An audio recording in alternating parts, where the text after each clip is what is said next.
ہم اگلے سوال کی جانب پڑھیں گے۔ جی جماعت میں امام صاحب رکوع میں ہیں تو شامل ہونے والے شخص کو جماعت یہ رکعت ملنے کی کیا شرط ہے کہ کس طرح اس کو پتہ چلے گا کہ مجھے یہ رکعت مل گئی ہے یا نہیں ملی؟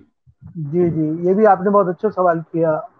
اصل میں یہ نوعیت یہ ہے کہ اس میں جو شرعی اعتبار سے مسئلہ ہے وہ یہ ہے کہ رکوع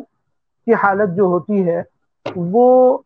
انسان کے لیے ایسی حالت ہوتی ہے کہ نہ وہ پیچھے پوری طریقے سے وہ جھکا ہوا ہوتا ہے، یعنی اس کا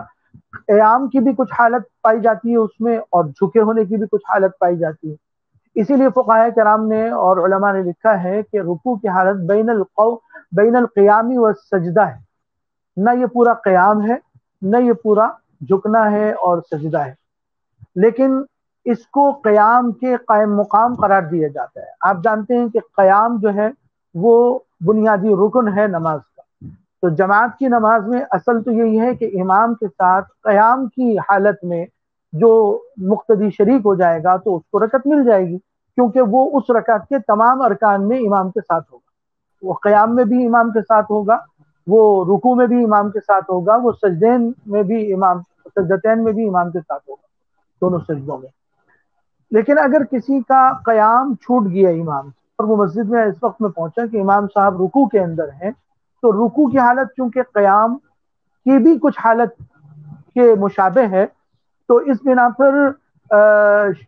شریعت میں اس کی اجازت ہے کہ اگر رکوع میں امام کے ساتھ مل جائے تو وہ بھی گویا قیام مل گیا اس کو امام کے ساتھ، اور رکوع بھی مل گیا، تو قیام بھی مل گیا اور رکوع بھی امام کے ساتھ مل گیا، تو گویا اس کو وہ رکعت مل گئی۔ لیکن اس سلسلے میں یہ بنیادی بات ذہن میں ہمیں رکھنی چاہیے، اور تمام مسلمانوں کو ذہن میں رکھنی چاہیے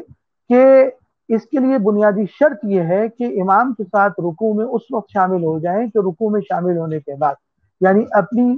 تکبیر تحریمہ بھی کہیں اللہ اکبر۔ جب آپ مسجد میں پہنچے اور دیکھا کہ امام صاحب رکوع میں ہیں اور صف میں پہنچ گئے آپ، تو پہلے سیدھے کھڑے ہونے کے بعد تکبیر تحریمہ اللہ اکبر کہیں، پھر دوسری تکبیر رکوع میں جانے کی کہیں اللہ اکبر کہہ کر،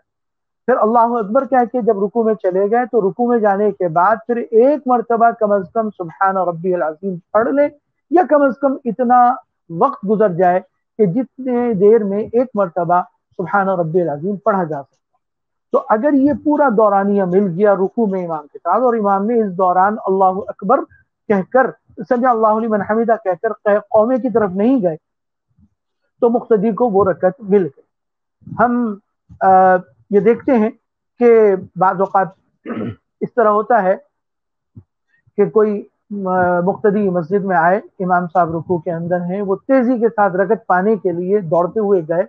اور ابھی پوری طرح خود بھی کھڑے نہیں ہوئے تھے کہ وہیں سے اللہ اکبر کہا اور رکوع میں چلے گئے۔ بعض مرتبہ تو اس میں یہ غلطی ہوتی ہے کہ صرف ایک مرتبہ اللہ اکبر کہتے ہیں، حالانکہ نماز میں داخل ہونے کے لیے تکبیر تحریمہ جو ہے وہ رکن ہے، فرض ہے، تو لہٰذا جو ہے وہ الگ ہونی چاہیے۔ پھر رکوع میں جانے کے لیے تکبیر جو ہونی چاہیے اللہ اکبر وہ الگ ہونی چاہیے۔ تو بعض مرتبہ بہت سے لوگوں کو پتہ نہیں ہوتا، بس وہ ایک مرتبہ اللہ اکبر کہہ کر رکوع میں چلے جاتے ہیں سیدھے، تو قیام بالکل بھی نہیں پایا جا رہا ہوتا، تو یہ غلط ہوتا ہے۔ وہ قیام کر کے اللہ اکبر تکبیر تحریمہ کہیں اور پھر رکوع میں جائیں، دوسری تکبیر کہیں۔ تو ایک غلطی تو اس کے اندر بعض اوقات یہ ہو جاتی ہے، اس کو بھی ہمیں دور کرنے کی ضرورت ہے۔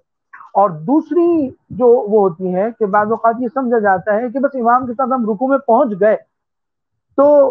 بس اس سے رکعت مل گئی۔ اس میں بھی بات کی وہ جیسے میں نے بتائی کہ ایک مرتبہ سبحان ربی العظیم پڑھ لیں، جلدی سے پڑھ لیں، یا کم از کم اتنی دیر گزر جائے جس میں ایک مرتبہ سبحان ربی العظیم پڑھا جا سکے، تو پھر رکعت ملا کرتی ہے۔ لیکن اگر اس طرح شامل ہوئے کہ ابھی آپ رکوع میں گئے ہی تھے کہ ادھر سے امام کی سمع اللہ لمن حمدہ کی آواز سنائی دی، تو اس صورت میں رکعت کا ملنا مشتبہ ہو جاتا ہے، اور مشتبہ ہونے کی صورت میں بہتر یہی ہے کہ پھر اس رکعت کو دہرا لیا جائے، یعنی مسبوق جب بنیں گے تو مسبوق بننے کی صورت میں جو ہے اس رکعت کو کاؤنٹ نہ کیا جائے، تو تاکہ نماز صحیح ادا۔